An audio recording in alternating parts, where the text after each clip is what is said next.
com hit. So now it's time for me to hand over the stage to our keynote speaker, Billy Almon. And Billy's going to give you a framework to help you seize what you learned today and build on it in a way that's going to meet your needs. I think his framework has the capacity to stick with you for the rest of your life as you navigate your work and your purpose and implement programs and services. And Billy traveled quite a distance to join us today. And Billy, while I would like to believe it's because you really feel strongly about this event's mission, which you told me, but I think there's another incentive there. So when I first reached out to Billy for a virtual meeting, he texted me back, like really fast, and he said, I can chat right now, but I have another meeting in less than an hour. So I didn't want to miss him because I was like, he's really busy. So let me text him back really fast too.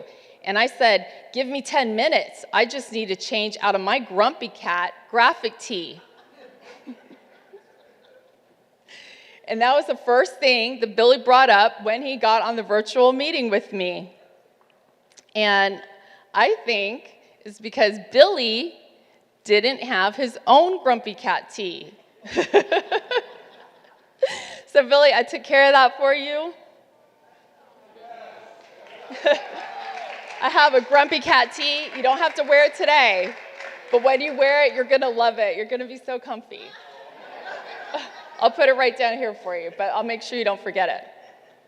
So on a more serious note, I want to tell you about the Space Health Nexus Keynote for us today and the remarkable work that he does. He's a visionary who uncovers nature's secrets to craft innovative solutions that elevate life on Earth and even beyond. With his Dream and Adapt framework, Billy empowers leaders, educators, and creators to think boldly, adapt intelligently, and tackle challenges using biology-inspired strategies known as biomimicry. For a classic example of biomimicry, look no further than Velcro. Swiss engineer George de Mestral was inspired by the tiny hooks on burrs that cling to animals' fur and clothing. And those burrs are what brought Velcro to life in the 1940s. And the versatility of Velcro rivals my dad's first love, duct tape. So today is going to show us how psychology, speculative design, and storytelling transforms bold ideas into practical innovations. He brings these insights to life as the co-host of Little Giants on Animal Planet and Discovery Plus, where biomimicry forms the heart of his work. He's also served as creative director at Walt Disney Imagineering, developing immersive experiences for Disney global audiences. He holds a master's in biomimicry from Arizona State University and a bachelor's in architecture from Howard University. So let's give Billy a very warm welcome as he takes the stage, and we can all learn from his brilliance today.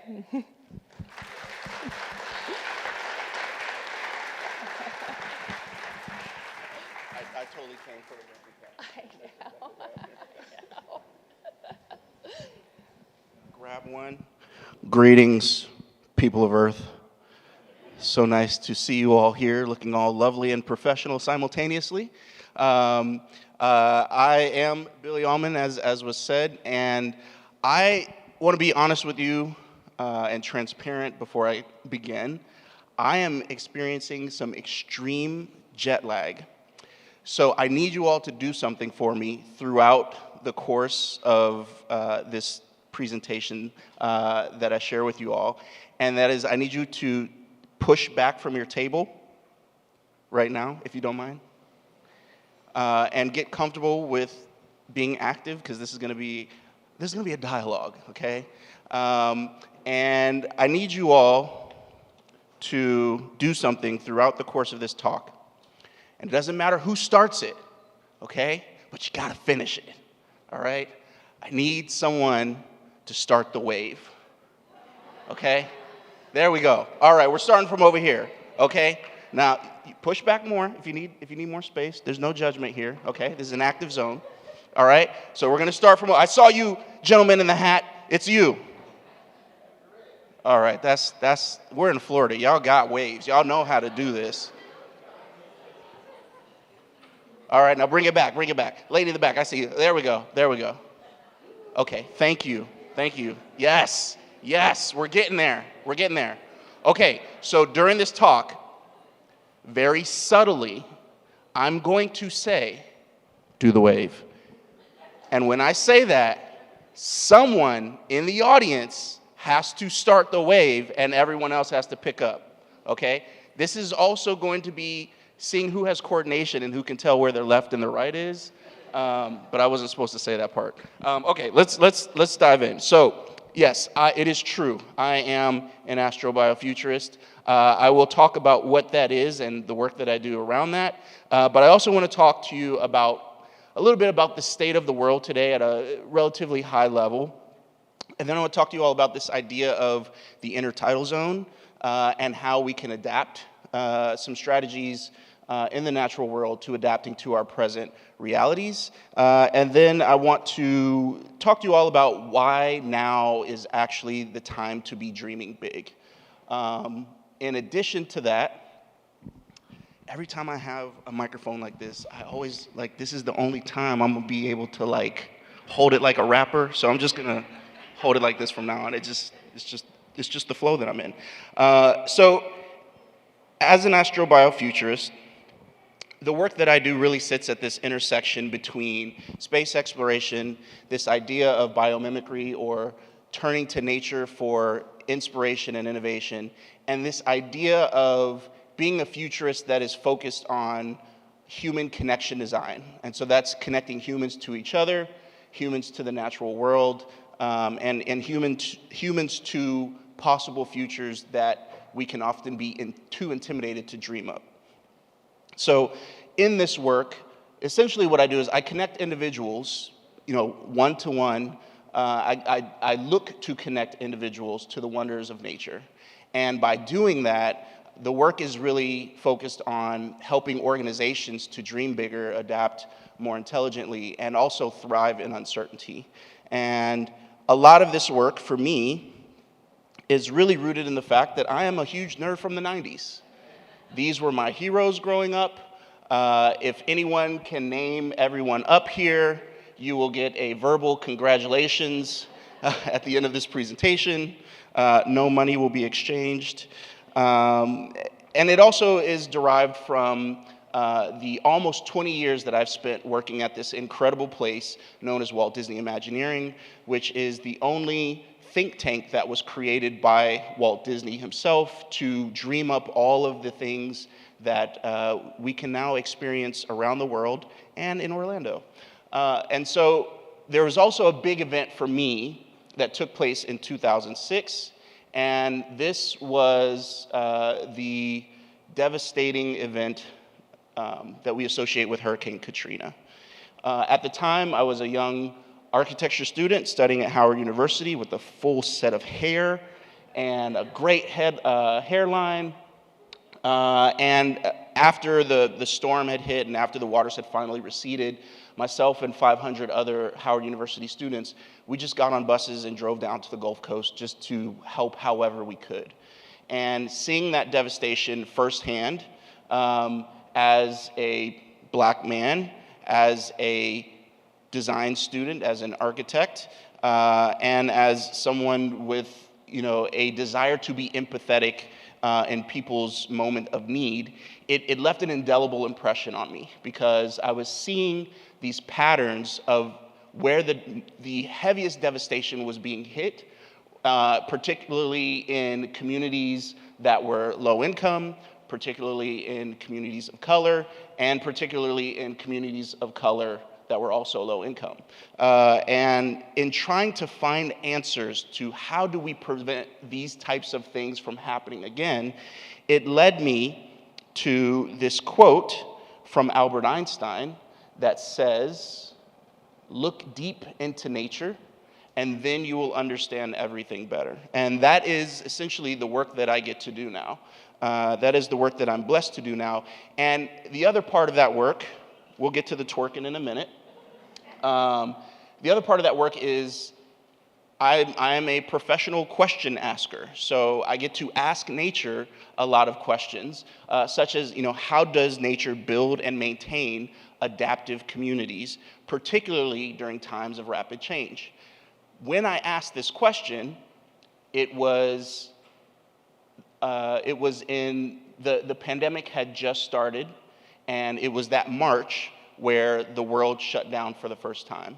And so I had organizations reaching out and asking me, what can we be doing? What are some strategies that we can be thinking of that we can implement in this time period? And so what I shared with them was the fact that bees twerk for democracy. Okay? It's real. There's video proof. Okay? Look at this bee right here. Look at what it's doing. It's shaking its thing. All right? What's actually taking place is this is known as a waggle dance. And what the bee is really doing is it's actually communicating and signaling to the other bees the coordinates to where this particular bee believes is an ideal place for them to establish a new hive.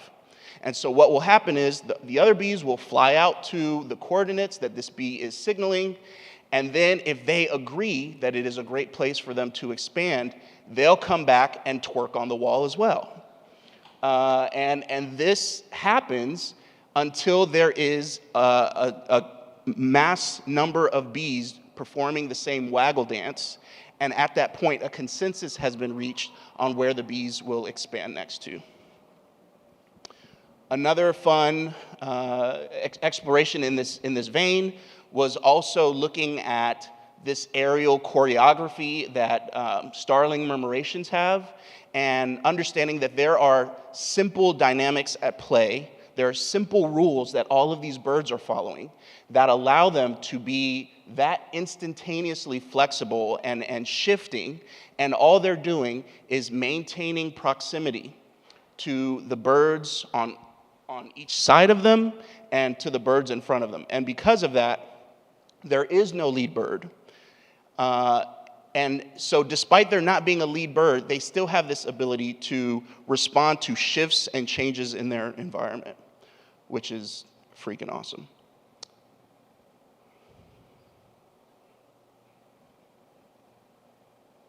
Perfect. So in this work, I've had many fun, close encounters with animals of all types, and I've got to travel the world, making all of these discoveries, looking into all of these different amazing creatures.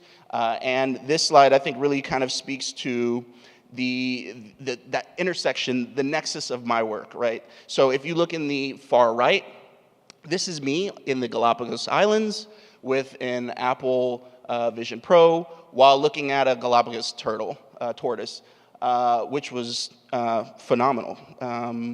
So all of this work leads me to this slide. One of my favorite movies is The Matrix, and my intent for you all is to have the moment of observation and realization that the protagonist, Neo, has in the end of the first movie, where he stands up after being beaten down, and he finally sees the world through a different lens. And that is the intent for the rest of this talk for you all, is to experience this, not only about the natural world, but about your own potential to change said world. So just to briefly talk about a couple of my current explorations and projects, I've been working on an exploration that started by an invitation from NASA to speak there a few years back, around this idea of taking nature with us as we explore the stars. So many of you all know that research shows that even just a view of an artificial plant is enough to trigger the brain to release all of the chemicals needed to actually help us calm down and relax. And so as we think about these high anxiety-inducing environments that we are sending people off into more and more, the idea of how do we take nature, we know that, the International Space Station in and of itself is a mimicked construct of the Earth, right? The same ratios in our air is the same ratios that they have within the space station. So the most expensive and complex machine ever built by humans is meant to mimic Earth, which means that we will need to find additional ways to take Earth with us to elicit all of the healthy benefits that we get from our exposure to just being in a forest. And so now with things like generative AI and my background in immersive design, exploring how do we create habitats that can be these healing, immersive vessels that we take with us as we travel beyond is one of those explorations. The next is this idea of exploring how stress impacts performance. And particularly, we are looking at developing a wearable device that is primarily targeted towards first responders, and we're starting with law enforcement officers. This was a project that I was not expecting it to land me where I landed. This project required a surprising amount of empathy for me to have by placing myself in the shoes of a human being who has a 12 to 14 hour job of being exposed to all of the responsibilities of someone in law enforcement. And that is also, when I talk about the human connection design part, the empathy is at the core of that. When you start from an empathetic place, the transformation that you are working to create not only happens, but it can't happen until it happens to you first. So in working on this and doing the research around, stress, what we discovered was, there is this cascade that happens when our fight or flight system is triggered, as I know many, if not all of you all are aware of. And the way that it impacts police officers, study have shown, is that it decreases their shooting accuracy, it decreases the communication that they have, not only with people in the community, but also amongst fellow officers. And it also decreases their self-defense skills, as well as it increases often the number of times that their weapon is fired. So knowing all of these things happen, this is just one side of that issue. The other side is the long-term health implications that are related to this sense of stress as a result of this occupation. So hypervigilance, emotional detachment, cardiovascular disease, sleeping disorders, all of these things are the long-term impacts of a lack of a systemic approach to stress management within these critical fields. And so what we're looking to do now is really focus on, if I go back, I'm gonna have to redo the whole slide again. So I'm just gonna talk through it. The faster breathing, the muscle tension, the glucose conversion, all of these things that are triggers are the things that we are looking to help mitigate by creating a way to buy a moment within the day to self-regulate. And so as we were looking at this, we were trying to find, where in nature is there responses to the perception of threats or real threats in terms of that hypervigilance? And how does nature communicate when there is that sense of stress or anxiety? And where we landed was on this octopus, and a particular octopus, specifically the blue-ringed octopus. So the blue-ringed octopus is unique in that it is literally covered in blue rings. And these blue rings have a direct neural connection to its brain. And so the minute that it perceives a threat, it is instantly flashing these blue rings of light to communicate that perception of threat to the organism, or to the predator, or the competitor. And so in looking at how can this be applied, when you start to think of nature as being a living library of technologies, you also can start to see how something like this, the skin of an octopus, can be perceived as being a wearable device.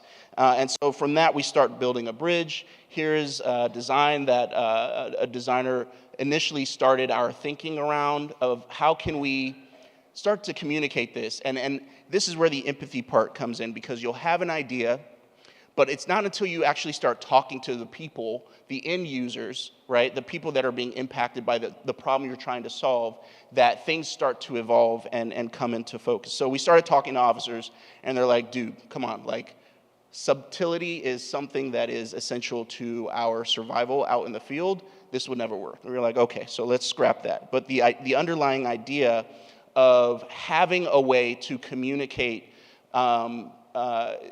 communicate being outside of the boundaries of your highest performance levels in your biometrics was something that we still thought was worthwhile. So we started working on some early prototyping. I have an early version of some of the design of it on my wrist right now, minus the hardware that we're still developing.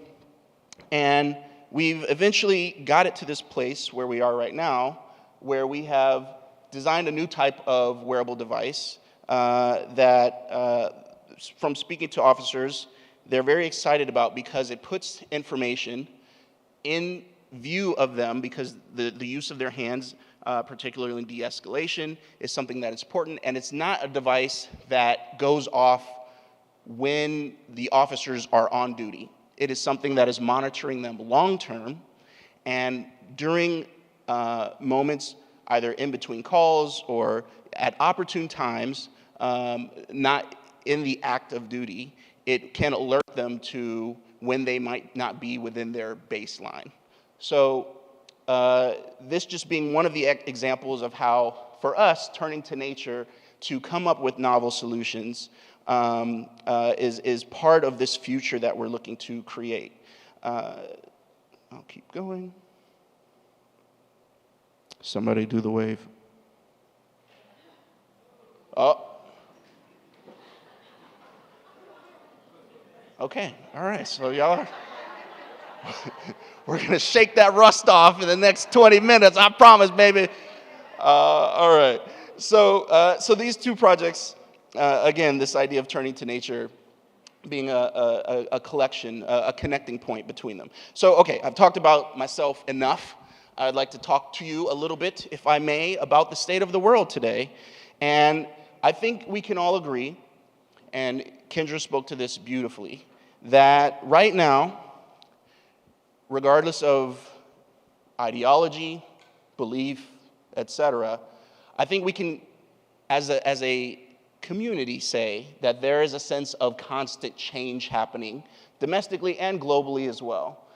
There is a sense of volatility going on. There's a sense of unpredictability. Would you all agree with that? If you agree with that, somebody do the wave. All right, I'll take it. It was better than the last one. That last one was shaky, y'all. Okay? All right. So if we can agree that our current environment is this state of dynamic non-equilibrium, right? It's constantly changing. The one thing I love to point out is that this is also where life began. Life was birthed and born out of this state of dynamic non-equilibrium. And so if we think about all of the things that have come out of the ocean and that still thrive within the ocean, that to me is a signifier that there is still opportunity amidst all of the chaos. There is a quote attributed to Mark Twain that says, "History does not repeat itself, but it does rhyme." And the reason for that is because time is not linear in the sense of from here to there. Time is actually a spiral that moves forward. And so because time is this spiral, we have moments where the rhyming happens as we are on the same part of the curve that we've been on before. But because so many things have changed as we move forward, that's where the rhyming is. We've felt this way before. We have been on this side of situations before, but things are different now. And so if you know that we've been relatively within this same rhyming period of time before, the thing that gives me hope and the thing that I encourage others to remember is that there is a point after now that exists. And if you can think about what this period of time rhymes with for you, if you think about what comes next, that's where there's hope and there's opportunity for a lot of this. The other reality is, this is not changing anytime soon.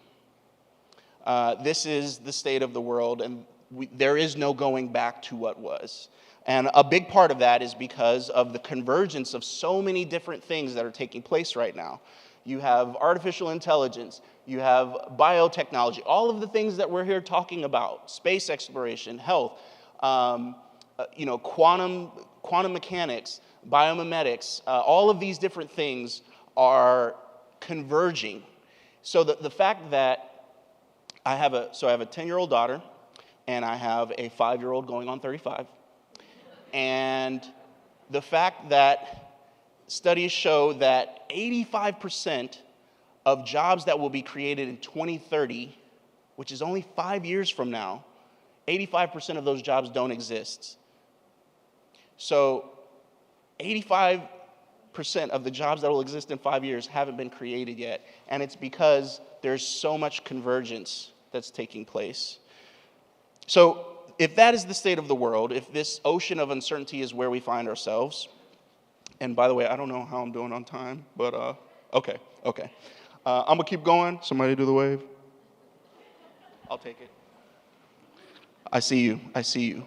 Great job. You were stretching. I love it. Great job over there. I saw you stretching. So I want to talk to you all about a particular part of the ocean that is most dynamic, and it is this place called the intertidal zone. Are you guys with me so far? Everybody still awake? Doing good? I'm not being monotonous and talking too slow. Somebody do the wave. Oh, you missed it. I'm talking about moments, and you didn't capture the... Okay. No, I saw you. I had two. There's more than two people in this. Okay, anyway, the intertidal zone. The intertidal zone, as many of you all know who live here, is the place where the ocean meets land between high and low tide. Okay? So you have this fluid existence that takes place, and it is constantly interacting with something that is not moving, a rigid structure. That is a recipe for dynamism and disturbance. And so this, is an example of an intertidal zone. And the other thing that is important to call out with the intertidal zone is that it's not only this lateral dynamism, it's also vertical because you have high and low tide, right? So as the moon gets closer, it changes the dynamic of gravity amongst the waves, and that cyclical nature of the moon creates the difference between high and low tide. So during high tide, all of the creatures are submerged. There is an overwhelming amount of water, and things are generally cool. But that is one part of the extreme. The other part of the extreme is when low tide comes in. During low tide, things that were covered become exposed. And not only that, resources start drying up. So, how do creatures not only adapt to being in this extreme, but they also thrive? We'll get to that in a minute. First, I want to talk to you about the other agent of chaos that exists, and that is the waves themselves. So, to live in this environment, not only do you have to deal with high and low tide, you also have to deal with the dynamic nature of waves. And I'm going to spend a little bit of time talking about 3 different types of waves that I think are important for us to call out and recognize right now. But in order to live in this place, you got to be able to hold on, okay? Good Lord. Sorry, I couldn't help it. So I want to talk to you a little bit about the waves. So there are ripples, right? And the interesting thing about ripples is that All waves are movements of energy. Okay?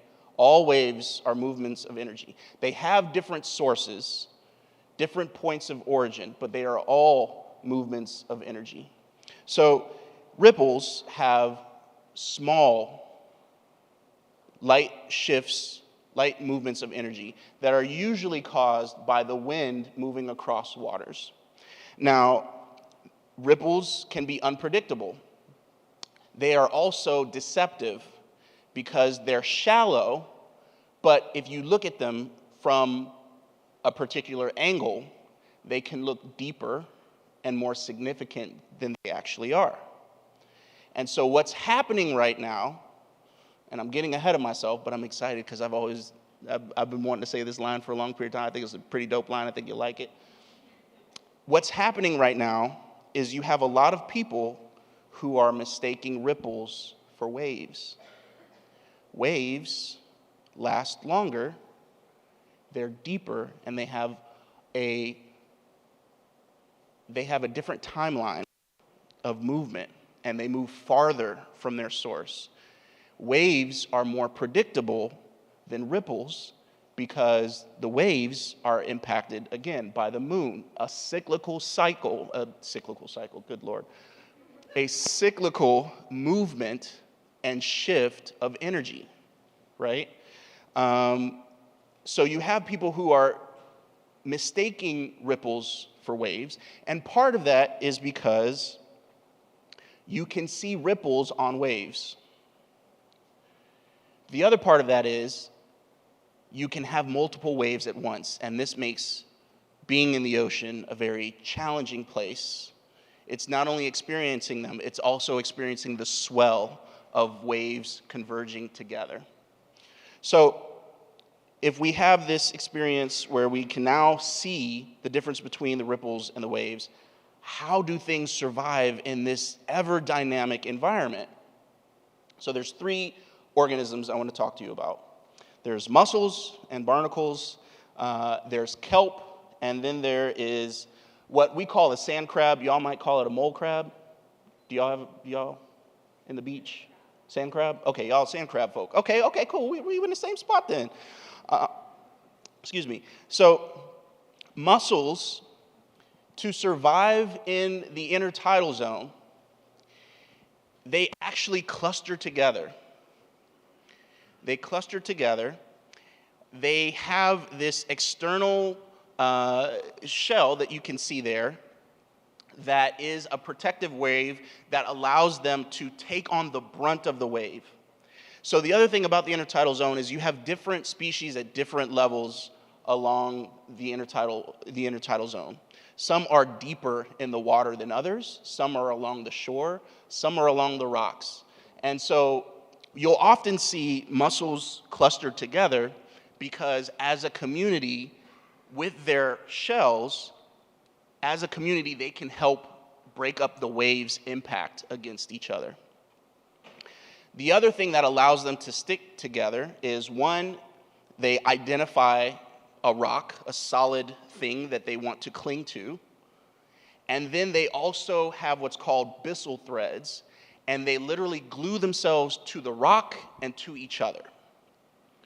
So in this period of time where so much is changing, and so last night, this is a sidebar, but it's fun. Have any of y'all done the bioluminescence kayaking? Okay, if you've done that, raise your hand. Okay, applaud these people. Now, when you leave here, go to Jim's Shack. No, what was it called? No, just kidding. I don't know the name of it. This was an amazing experience. So you go out into the water, and you have all of this bioluminescent plankton and dinoflagellates that have these chemical reactions like fireflies. They're like fireflies in the water. Okay, you move your hand around, or you move your paddle, and then they start glowing. Right? It's magical, right? And so I was sharing with Yvette, my kayak buddy, that everything. Take a minute. Close your eyes for a second. This is not going to get weird, okay? I don't do the close your eyes, sometimes it get weird, right? Close your eyes. Think of the most magical thing in nature you've ever seen. Okay, open your eyes.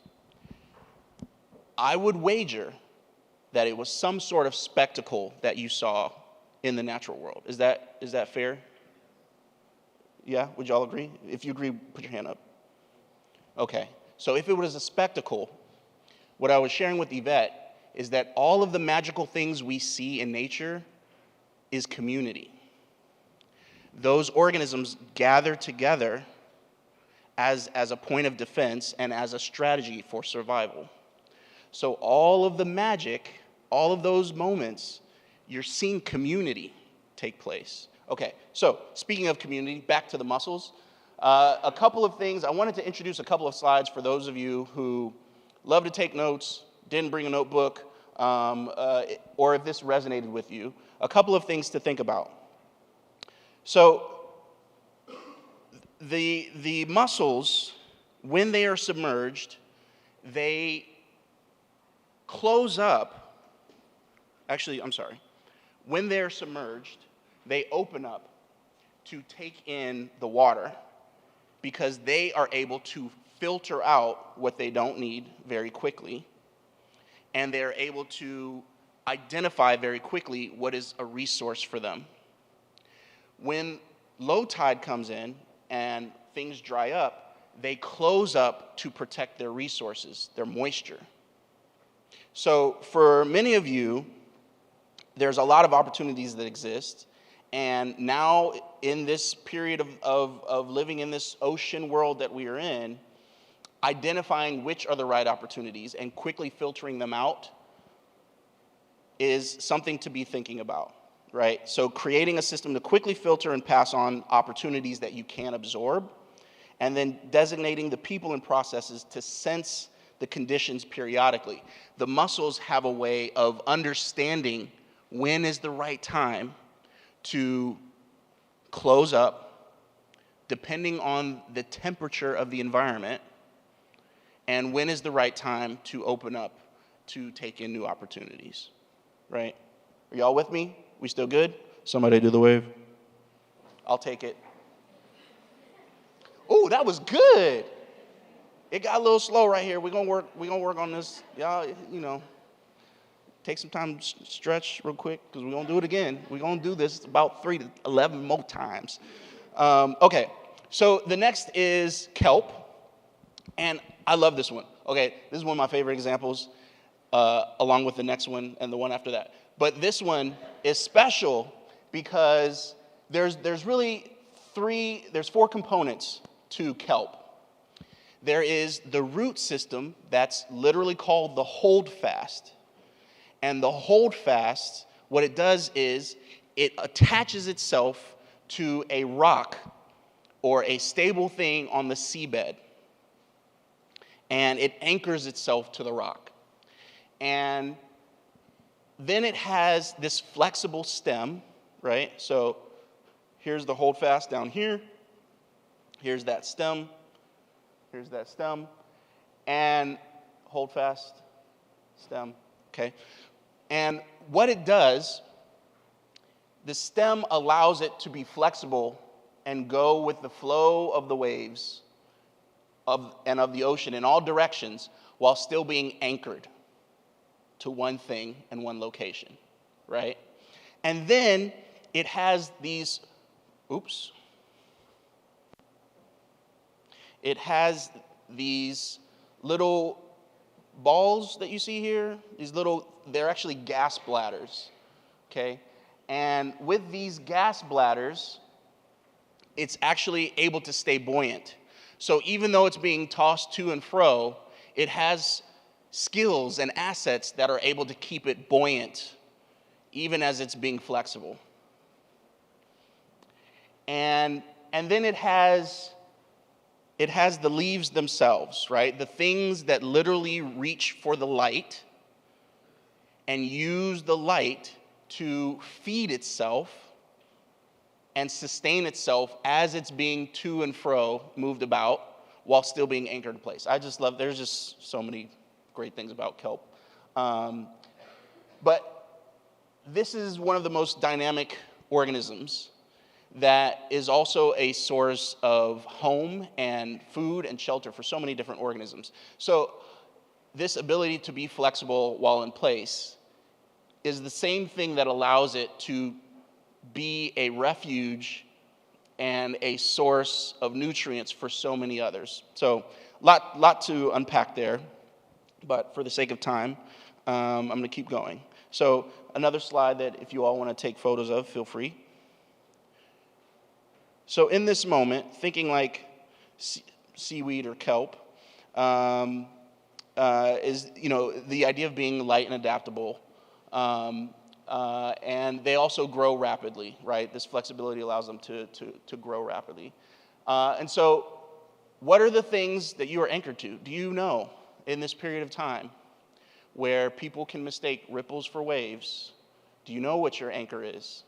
Do you have an anchor? Do you have something that can keep you buoyant? What are the untapped skills that you all may or may not be using right now that can keep you buoyant as so many things in this world are changing around you, until you can recognize the difference between the ripples and the waves? Don't make decisions until you can see the patterns, okay? So during the pandemic, don't judge me, okay? I know where I am, okay? This next slide, don't judge me, all right? It was early in the pandemic. We didn't know what was going on, okay? This is my daughter and I at the beach with our masks on, okay? It was early on. There was no vaccine, all right? We didn't know, all right?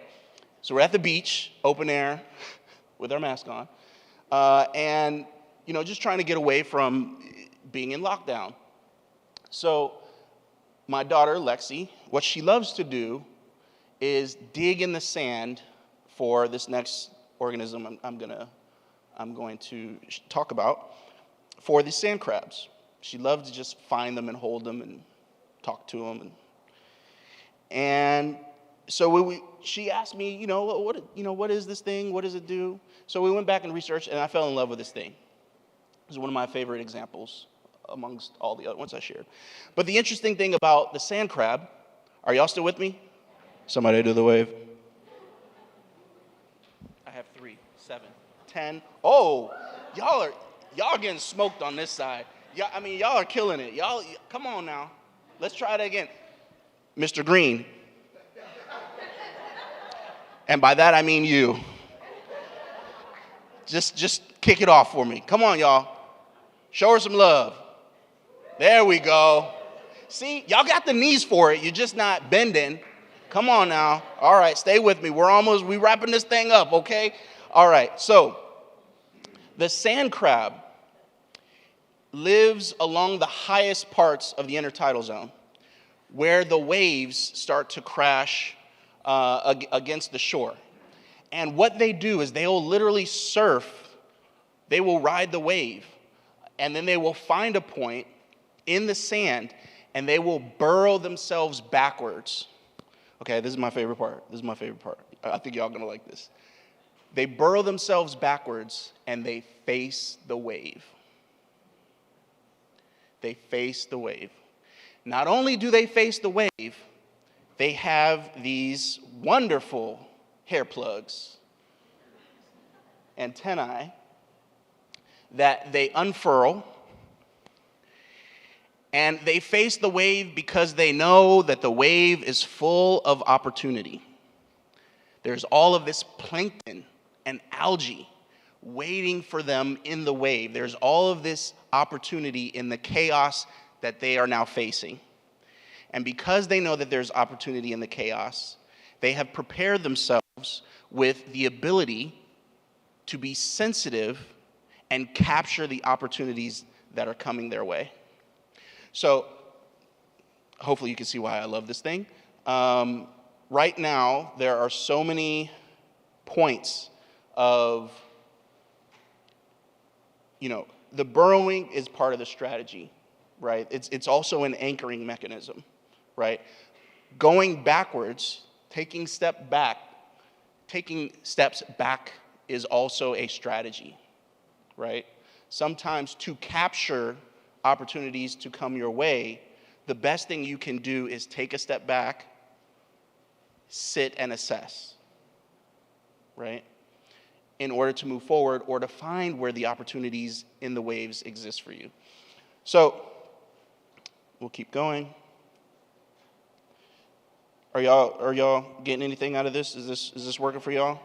Okay, cool. Just doing a heat check.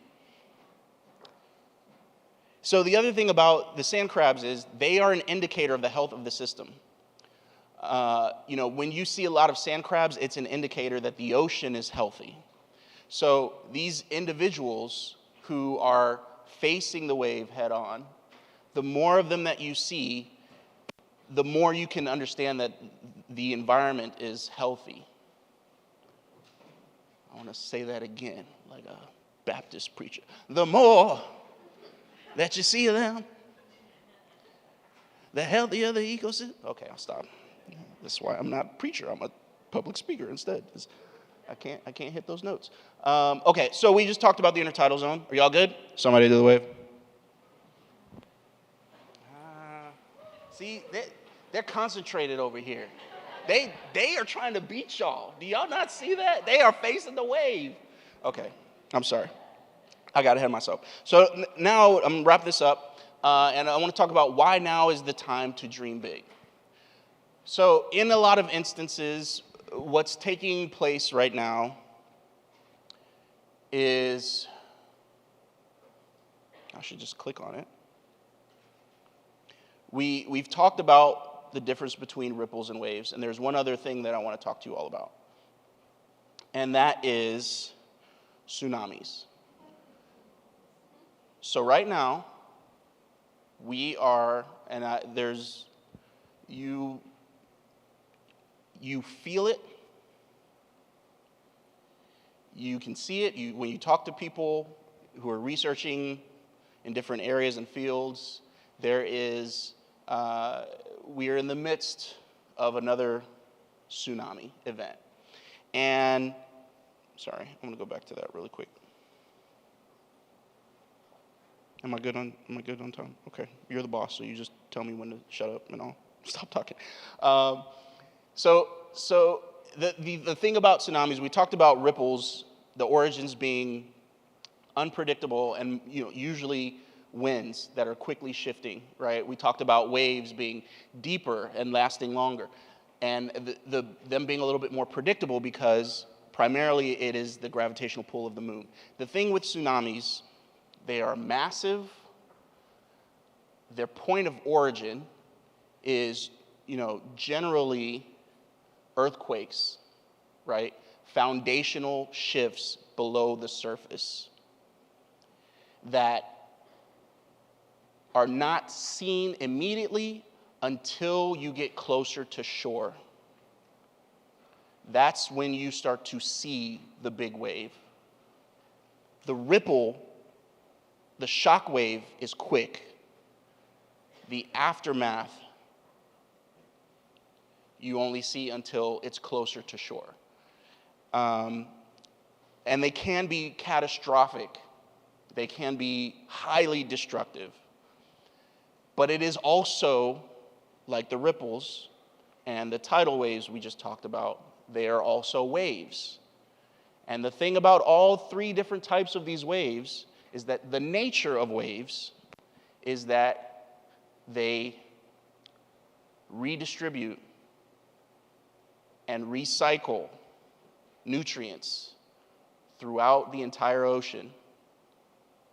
They unearth, they mix, and then they distribute out. All three of these different types. So as destructive as tsunamis can be, they are still waves, and they serve the same purpose. So the reason why I bring that up is because, in terms of ecosystems, they can uproot a lot of existing structures that have been held in place for very long periods of time. And that too can be disruptive and destructive.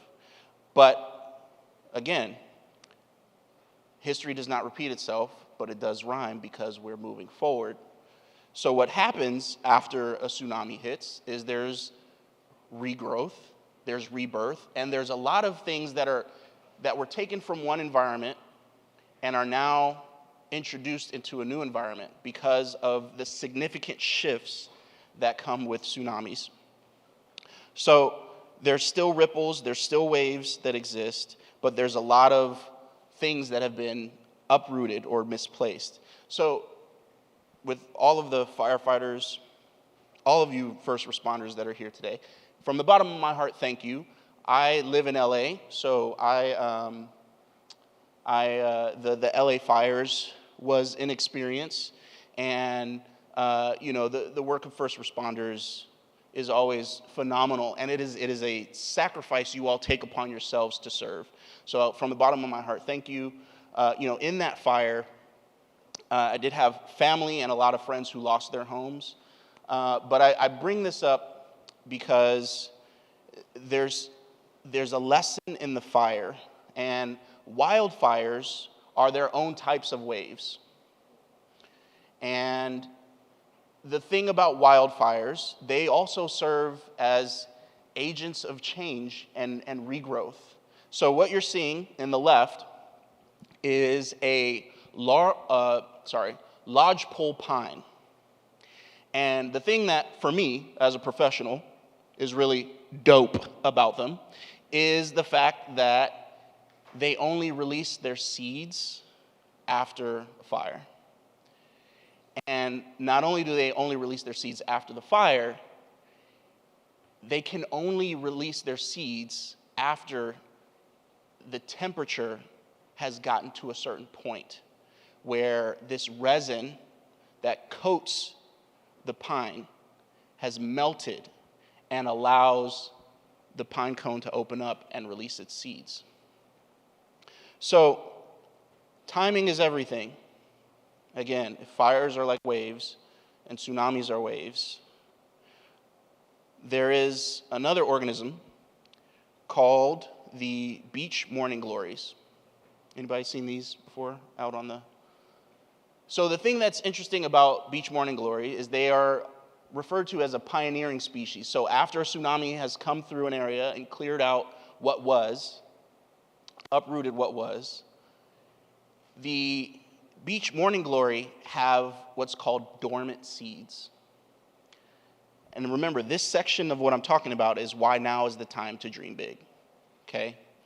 So it has these dormant seeds that can only be open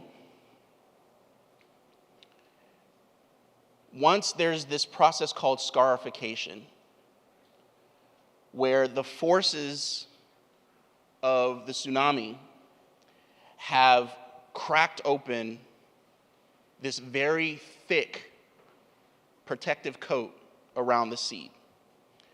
And being cracked open in order to grow is not a great feeling by any stretch of the imagination, right? But the growth always outweighs the pain. And the beautiful thing about morning glory is as they grow, and they grow fast, they hold the soil together. So I bring this up because in terms of dreaming big and dreaming big now, oftentimes, and I'm just talking about myself, I'm not talking about anybody in the room, right? Oftentimes, when we dream big and we don't see the manifestation of what we are putting so much care and nurture and protection around, we don't realize timing is everything. And the dormant state is just as important as the growth. So as we are in this period of time, the reason why now is the time to dream big is because this tsunami is coming. It is already on its way. It hasn't crested yet, but the foundational shift has taken place. And if we don't have our seeds right now dreamt up and planted, we will miss our timing, because history does not repeat itself, but it does rhyme. and it's a spiral moving forward. So I just wanted to encourage you all, for any of you all who feel like you're not seeing the sprouting that you want amidst all of the chaos, don't be discouraged by the state of your dream. Just know that if you prepare yourself, if you face the wave, if you bind yourself to your community and you know what you're anchored to, when the time comes, you too will hold together the soil and pioneer what comes next. With that, thank you all very much for your time, and I look forward to Q&A.